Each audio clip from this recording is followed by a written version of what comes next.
présente, rappelle ton nom, ton prénom et ton année. Bonjour, je suis Gaëtan Peter, étudiant et Sylve en année 2. Et est-ce que vous adorez pas cette période? La période des fêtes de Noël, où les rues s'illuminent en consommant de quoi chauffer plusieurs orphelinats, où les enfants sages et riches écrivent leurs lettres au Père Noël, où l'on se réunit en famille pour prendre des nouvelles de cet oncle, de cette tante, de ce cousin qu'on n'a pas connu dans la joie, l'entente, la tolérance et la bonne humeur. Pour coller à cette période de l'année, j'ai décidé de prendre un sujet gai, léger, qui ne choquera personne et qui nous unira tous autour du beau feu qu'est l'humanité. L'argent et la religion. La question aujourd'hui, c'est comment la Bible est-elle devenue le meilleur livre de marketing de l'histoire? Question étonnante, c'est vrai. Pour remettre ça en contexte, elle ne sort pas de nulle part. À l'origine, on retrouve Himmler, le bras droit d'Hitler. Ça sonnait beaucoup mieux dans ma tête.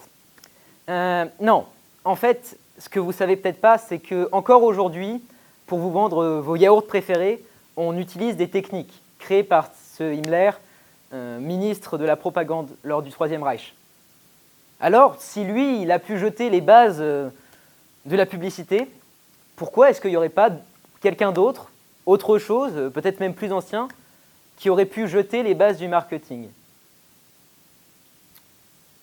La question, elle se pose et la vie, elle continue, jusqu'à un cours, ici même, de vente et démarche commerciale, pour ceux qui connaissent le double diplôme, où on voit les SONCAS. Les SONCAS, ce sont les 6 grands leviers qui permettent d'appuyer sur quelque chose pour que quelqu'un achète. Et puis là, illumination divine. Les 6 SONCAS correspondent parfaitement à 6 des 7 péchés capitaux. Alors, à partir de là, assez amusé par l'idée, je dois bien l'avouer, j'ai repris ma Bible, et j'ai commencé à surligner. Et puis, les coïncidences se sont accumulées très vite, trop vite pour qu'on appelle juste ça des simples coïncidences. Alors, il y a plein d'exemples, mais si j'avais voulu donner un cours de catéchisme, je ne serais pas ici et je serais retourné dans mon ancien lycée. Au moins là, j'aurais eu des croissants gratuits. Non, on a plus intéressant à faire parce que c'est pas tant le fait que ce soit un excellent livre de marketing qui importe, c'est plutôt pourquoi c'en est un. La Bible, au fond, c'est quoi? C'est l'Ancien Testament et le Nouveau Testament. Je pense que tout le monde sera d'accord là-dessus. Je ne prends pas trop de risques encore. Et pour expliquer le succès, je vais devoir séparer comme ça. Pour remettre en contexte, l'Ancien Testament, c'est écrit il y a plusieurs milliers d'années, on ne sait pas trop quand, et surtout, ça vient d'une tradition orale à l'origine. C'est des histoires qu'on se raconte, et puis un jour, on s'est dit qu'on allait écrire tout ça. Mais contrairement à ce que beaucoup pourraient penser, c'est pas uniquement de l'imaginaire qui est sorti de nulle part. En fait, le Nouveau Testament, l'Ancien Testament, c'est une sorte de best-of de tout ce qui se faisait à l'époque.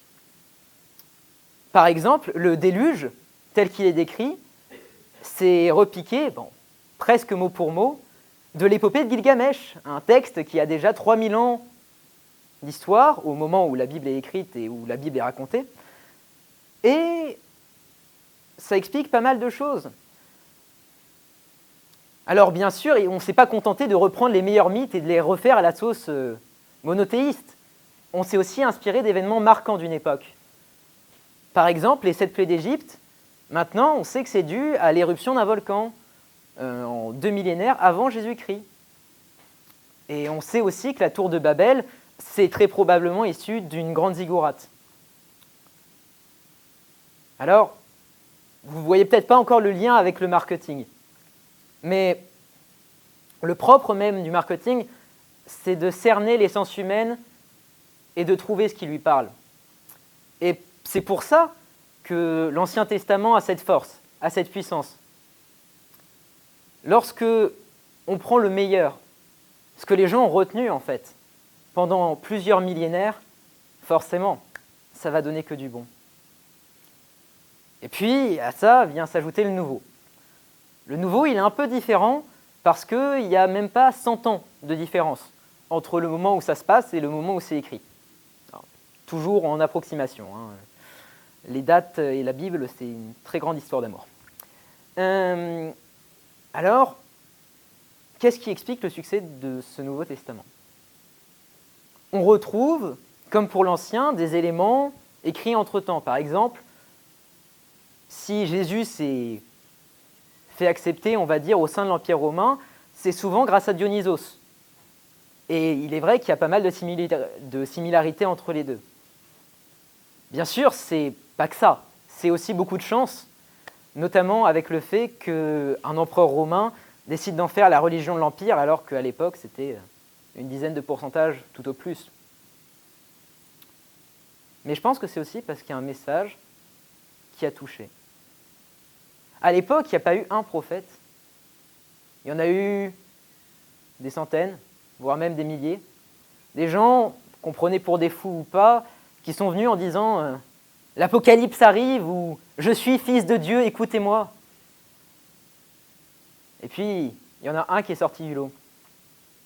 Je ne vais pas dire que c'est parce qu'il avait la grâce divine, parce que, vous vous en doutez bien, ce n'est pas le genre d'argument que je vais utiliser là. Mais moi, je crois que c'est plutôt grâce au message. Le message d'amour, de tolérance, c'était le message nécessaire. C'était le message que l'humanité voulait entendre, que l'humanité veut encore entendre. Et c'est tout ça réuni qui fait sa force. Puis, il y a un dernier point qui fait que c'est un excellent livre de marketing, c'est le fait que tout simplement, si le monde a influé la Bible a influencé notre monde. Là, vous ne le voyez pas parce que je n'ai pas mes slides, mais normalement, et je suis sûr que les exemples viennent dans la tête, l'iconographie chrétienne, l'idéologie chrétienne, c'est tellement ancré dans la société que vous le voyez sur des marques, vous ne le notez même pas. Tout le monde voit le logo d'Innocent. Personne ne s'est jamais dit « Oh mon Dieu, pourquoi est-ce qu'ils ont mis une tête d'ange ?» C'est normal.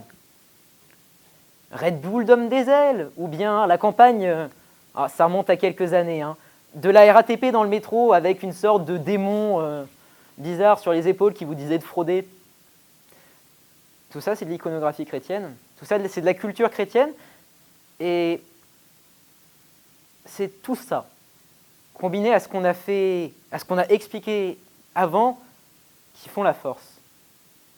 Alors, la prochaine fois qu'on vous dira « Oh mon Dieu, t'es dans le commerce, t'es répugnant, tu fais des choses pas très catholiques », vous saurez quoi répondre. Bien sûr que si, la Bible est mon livre de chevet.